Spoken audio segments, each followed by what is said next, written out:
বিজ্ঞান এবং বিশ্বাস শীর্ষক আলোচনা সভায় অংশ নিলেন ইসরোর চেয়ারম্যান এস সোমনাথ। বুধবার কলকাতার রাজভবনে শুরু হওয়া গ্লোবাল এনার্জি পার্লামেন্টের 13তম অধিবেশনে অংশ নিয়ে চন্দ্রযান-3-এর সাফল্য ও পরবর্তী প্ল্যানিংয়ের কথা জানিয়েছেন। রাজ্যের বর্তমান রাজ্যপাল সিভি আনন্দ বোস তাকে যে সম্মান দিলেন তাতে তিনি আপ্লুত বলেই এস সোমনাথ জানিয়েছেন। গ্লোবাল এনার্জি পার্লামেন্ট একটি আন্তর্জাতিক সংস্থা। 2010 সালে প্রতিষ্ঠার পর থেকে জিইপি যুক্তরাজ্য, France, Germany, Spain, Switzerland, Thailand এবং শ্রীলঙ্কা সহ বিভিন্ন দেশে আন্তর্জাতিক সেশন পরিচালনা করেছে। জিইপি ইসা বিশ্বপ্রজ্ঞা ট্রাস্ট দ্বারা সংগঠিত একটি দাতব্য সংস্থা, যা জাতিসংঘের অর্থনৈতিক ও সামাজিক কাউন্সিলের পরামর্শমূলক মর্যাদা ধারণ করে। ব্যুরো রিপোর্ট, দিনরাত star news. The sustainability of this earth by the actions that we speak of various nations are very important, and it's equally important to look at it more carefully so that the blame game that is happening in this whole sector is handled properly. And this is also an equally important job that we do by making sure the people like us in countries like India, where 1.4 billion of people live, how much we contribute to the degradation of the earth compared to many other developed nations.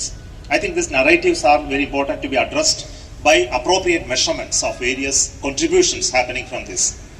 As already been told in the beginning, the fight for survival, the fight for the sustainability is a complex issue. I think space is one domain that we are able to answer many of these causes very effectively.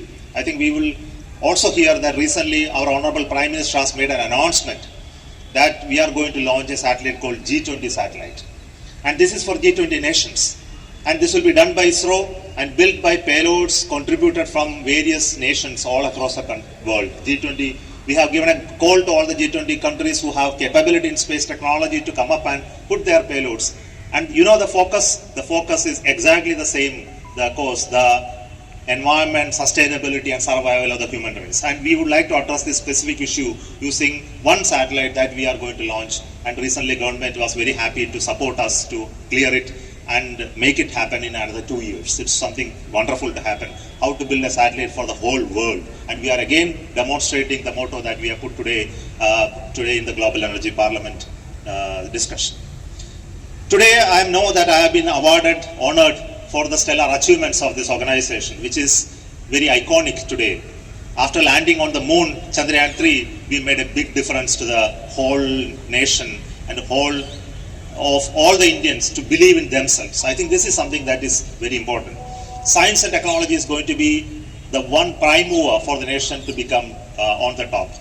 Unless we work on this domain very carefully, inculcate that whole of this idea of moving to a scientifically technology-oriented society in the future, we have no future. I think it is spread in various ways in our life.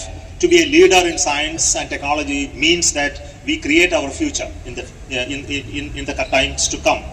For advanced nation, if you very carefully look at it, they build upon their strength in economy, power, capability to influence the world, primarily on the basis of technological prowess in various fields. It may not be proper for us to do everything in every domain, but at least on some domains that we can excel is something that we need to work on. Space technology and advanced technologies in this nature are very important to showcase our strength and create the manpower in this domain over long periods of time.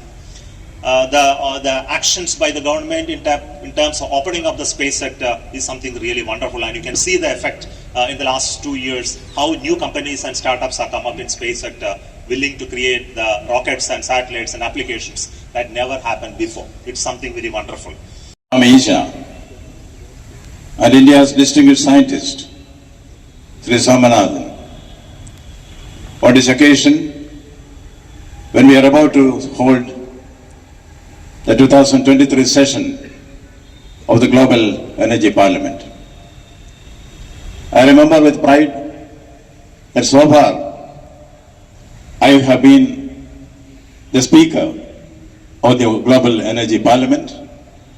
Now, with the blessings of the Swamiji, I get a new designation, the Speaker Emeritus of the Global Energy Parliament.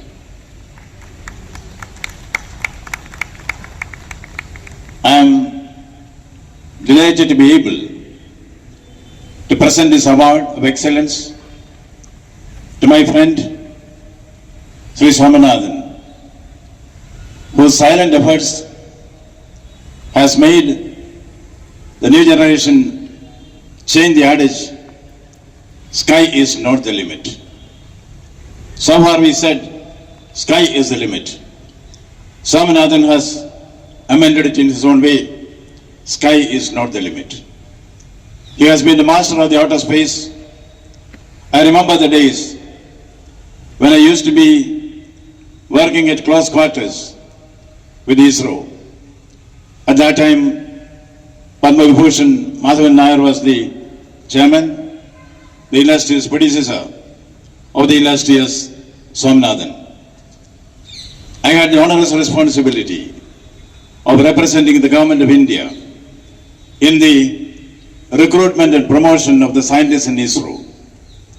I knew nothing about science, but I was a silent member in all these committees in which I found they select only the meritorians, the best and the brightest in the scientific fraternity for any key positions in ISRO. And it is through that process that Dr. Swaminathan has also come into that position which he is holding now. The proof of the pudding is in the eating. Earlier we used to tell romantically, please give us the Chanda Mama. Can you give us the moon? We used to say, asking for the moon. The nation asked him, can we have the moon? He said, wait for a minute. He has given us the moon. That is the achievement which has given to the whole world the inspiring example, the motivating example of India leading the world of science. I remember from these ramparts of this institution where we are now standing, the British governors and the governor generals, they used to proclaim to the whole world, Britannia, Britannia rules the waves. From this rampart, here is India's young scientist, Swaminathan, proclaiming to the whole world, India, India leads the race. That is where we have reached. That is a transformation. Yes, irresistible transformation, which the poet W.B. Yeats would call all change utterly, a terrible beauty is born. Not the moon, the sun is also within our hands. I remember when I first saw the tokamak Aditya. Aditya is a tokamak nuclear reactor which is used in fusion technology. There, I was wondering whether India could do so much. We could create a plasma for 9 seconds. Now, India is an equal partner in the fusion energy ITER, which is the underground laboratory in France, Cadarache, where I had the humble opportunity to represent India for 3.5 years. We have mastered. We said we shall overcome. Martin Luther King told his people, we shall overcome. India has demonstrated through ISRO and our scientists, we have overcome. Now, there is where I see science shaking hands with spirituality. That is the theme of today's discussion also, I understand. Yes. Amisha, India's proud scientific captain, ISRO chairman Sri Somanath,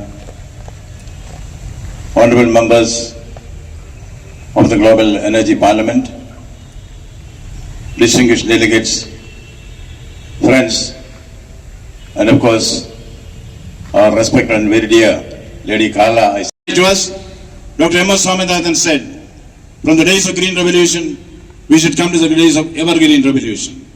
In all these fundamental changes that are going to take place in transformational India, we see ISRO as a leader, the flag bearer of India's progress.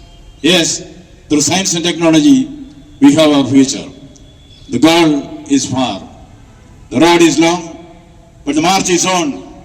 And with distinguished scientists like Somanath in the chair, I am sure India will be able to transform itself. We have no need to be diffident now. India is great. We should assert we are great. India is strong. We should assert we are strong. That is what Vivekananda said. Arise, awake, stop not till you reach your goal. Yes, we take this vow. Arise, awake, and stop not till you reach your goal. Thank you very much. First modular space station by 2028 and build it over a period of time and reach the completion by 2035. What about Aditya lander? Aditya is not a lander. Aditya is a satellite which goes to the Lagrangian point L1.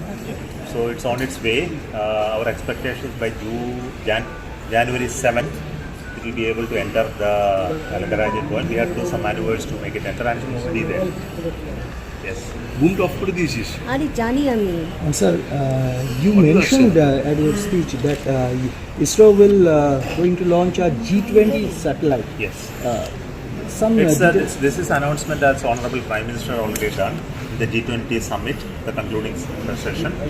So he said that India is offering to build a satellite for the cause of the G20 nations. Then we were asked to find out what are the type of mission that we can do and which will be useful for not only for G20 nations but for the entire humanity. So then we identified environmental monitoring, climate and weather as the major topic, which is definitely useful for every nation. Then we identified some specific measurements like the measurement of the methane, the greenhouse gas emissions which are taking place all across, the carbon dioxide concentration, measurement of aerosols as an important element, then distribution of various parameters affecting climate and weather changes all across the world as primary payloads. We are asking other G20 nations to contribute to this. We want to build the satellite and launch it using our PSLV in next 2 years. Yeah. Sir, how do you feel today being a most successful ISRO chairman after landing of Chandrayaan 3 honored by Governor of West Bengal? See, Chandrayaan 3 landing has been very phenomenal achievement. It's a work of last so many years, starting from Chandrayaan 1 onwards. How to go to moon and reach moon orbit was learned in Chandrayaan 1. Chandrayaan 2 tried the landing process, but unfortunately we could not do due to some errors in that. So we were happy that we could solve all that problem, make the mission very successful by looking at various conditions by which this failure can happen. And we are happy that we solved all of them and achieved the soft landing. It's really a massive work done by so many people over the generations. So today the award is not for Chandrayaan 3 alone. See, the Chandrayaan 3 has created an inspiration for everybody. How we believe in ourselves. We are the 4th nation to land on the moon, any craft, and very first nation to land on the southern part of it. Southern part is very difficult. Nobody has ever gone there. So all this really shows that Indian engineering skill, scientific skill is actually very high. And we have not depended on anybody to build this craft and the mission planning, etc. Of course, we consulted community, but the whole creation is our own. So what the message comes is, let us believe in ourselves. What is your immediate target? Many are there, so it's not one target. Our primary target is Gaganyaan now. Send an Indian to space and bring them back safely. So there's a primary, immediate. If you look at the big ticket work, yes. Thank you. Thank you.